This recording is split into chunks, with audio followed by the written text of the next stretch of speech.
Hello दोस्तों, मेरा नाम है अमित पवार और मैं स्वागत करता हूं आपके अपने शिक्षा के परिवार एआई स्मार्ट एकेडमी में। दोस्तों, जैसा आप सभी को पता है, हमारे अग्निवीर के एग्जाम को पॉइंट करते हुए सीरीज चल रही है और मैं आज आपके लिए लाया हूं हिस्ट्री के मोस्ट इंपोर्टेंट वन लाइनर। आपके लिए ऐसे क्वेश्चन हिस्ट्री के जो आपके प्रीवियस ईयर में बार बार पूछे गए हैं और आगे भी बार बार पूछे जाएंगे। तो आइए चलते हैं, स्टार्ट करते हैं आज की सीरीज को। आइए तो शुरू करते हैं आज का टॉपिक। चलिए भैया, देखिए भैया, आपको हड़प्पा सभ्यता किस युग की है? हड़प्पा सभ्यता किस युग की है? ये आपसे कहा जाए कि हड़प्पा सभ्यता का दूसरा नाम क्या है? कांस्य युगीन। कांस्य युगीन। ये सारे के सारे क्वेश्चन आपके ऐसे हैं भैया जो आपको युगीन है ना, युगीन जो आपको जो है ना अग्निवीर के एग्जाम में देखने को मिलेंगे। सारे के सारे क्वेश्चन इस तरह के रखे हुए हैं। ठीक है, हड़प्पा सभ्यता की खोज किस वर्ष हुई थी? हड़प्पा सभ्यता की खोज किस वर्ष हुई थी? भाई 1921 ईस्वी में। आप सभी को थोड़ा बहुत पता होगा कि भाई हड़प्पा सभ्यता की खोज हुई किस तरह से थी कि भाई हुआ क्या था, वहां पे ट्रेन की पटरी बिछ रही थी और वहां खुदाई में उनको ईंटें वगैरह मिलने लगी। वहां खुदाई हुई और वहां पे पता चला कि यहाँ पे एक प्राचीनतम सभ्यता बसी हुई है। तो कब खोज हुई थी इसकी? 1921 ईस्वी में। 1921 ईस्वी में। किसके द्वारा? किसके द्वारा? राखलदास बनर्जी द्वारा। राखलदास बनर्जी द्वारा। राखलदास बनर्जी द्वारा। ओके, अगला क्वेश्चन है हमारे पास, हड़प्पा निवासी किस प्रमुख धातु से अपरिचित थे? हड़प्पा निवासी किस प्रमुख धातु से अपरिचित थे? वो थी आपको भैया लोहा। ठीक है, क्या दिया आपका? लोहा। लोहे के बारे में नहीं जानते थे हड़प्पा के लोग, है ना? कई बार क्वेश्चन आपका पूछा गया है कि लोहे के बारे में हड़प्पा सभ्यता के लोग बिल्कुल नहीं जानते थे। अगला क्वेश्चन है आपका कि सिंधु घाटी सभ्यता में विशाल स्नानागार कहाँ पाया गया है?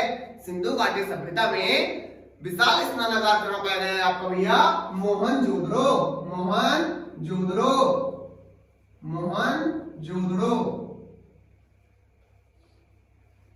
ठीक है, इसको मोहनजोदारो भी कहते हैं, है ना? मोहनजोदारो भी। आगे है कि हड़प्पा सभ्यता में हल से जुते हुए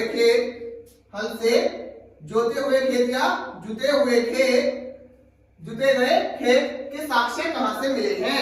ये आपको मिले भैया कालीबंगा से। कहां से? कालीबंगा से। एक एक क्वेश्चन को मेरे भाई बहुत ध्यान से पढ़ के जाएंगे, बहुत ही ध्यान से, है ना?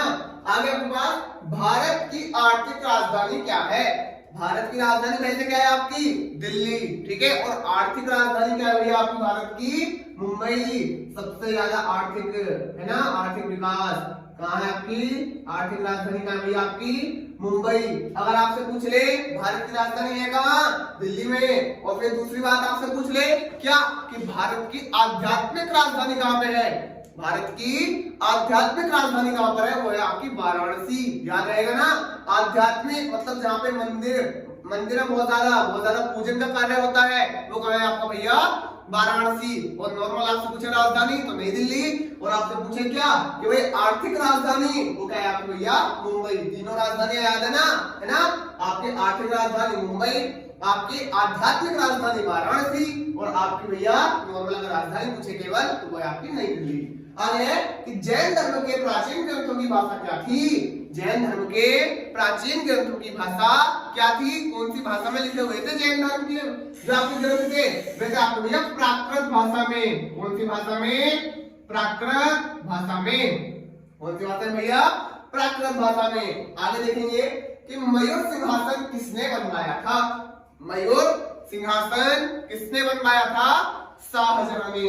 ठीक है, किसने बनवाया था आपको मयूर सिंहासन? शाहजहां ने। ओके, आगे देखेंगे कि भाई मोहम्मद बिन तुगलक ने अपनी राजधानी कहां स्थानांतरित की? मोहम्मद बिन तुगलक ने अपनी राजधानी कहां पे रखी थी? मोहम्मद बिन तुगलक ने रखी थी भैया दौलताबाद। कहां? दौलताबाद। कहां रखी थी भैया? दौलताबाद। कहां रखी थी? दौलताबाद। आगे भैया आपका कि वैदिक काल में यव, एक शब्द आपका वैदिक काल में जिसको कहते हैं भैया आपका यव कहते हैं। वैदिक काल में यव किसे कहा जाता था? वैदिक काल में यव किसे कहा जाता था? आप सब इसका आंसर बताएंगे। वैदिक काल में यव किसे कहा जाता था? यव कहा जाता था भैया आपका जो को। यव किसे कहा जाता था आपका भैया? जो को। आगे आपका कि भाई गौतम बुद्ध का जन्म कहां और कब हुआ था? गौतम बुद्ध का जन्म कहां और कब हुआ था? क्वेश्चन है आपका भैया, इसका आंसर लिखेंगे 563 ईसा पूर्व। 563 ईसा पूर्व कहां पे? लुम्बिनी में। कहां पे भैया?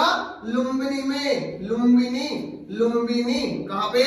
लुम्बिनी, है ना? लुम्बिनी में। ओके, आगे आपका लास्ट क्वेश्चन है कि भाई गौतम बुद्ध किस वंश के राजकुमार थे? गौतम बुद्ध किस वंश के राजकुमार थे? आपके थे भैया शाक्य वंश के राजकुमार। कौन से वंश के राजकुमार? शाक्य वंश के राजकुमार। शाक्य वंश के राजकुमार, ठीक है भैया? कौन से वंश के? शाक्य वंश के। उम्मीद करता हूं आपने जितने भी क्वेश्चन देखे हैं सारे के सारे आपके एग्जाम के पॉइंट ऑफ व्यू से बहुत ज्यादा इंपॉर्टेंट है। ये बात आपको पता होगी और समझ में आई होगी। मिलता हूं कल एक फिर छोटे से टॉपिक के साथ, नई वीडियो के साथ, और ऐसे ही इंपॉर्टेंट क्वेश्चन जो आपके अग्निवीर में आने ही आने हैं उनको साथ लेके मिलते हैं कल। तब तक के लिए धन्यवाद।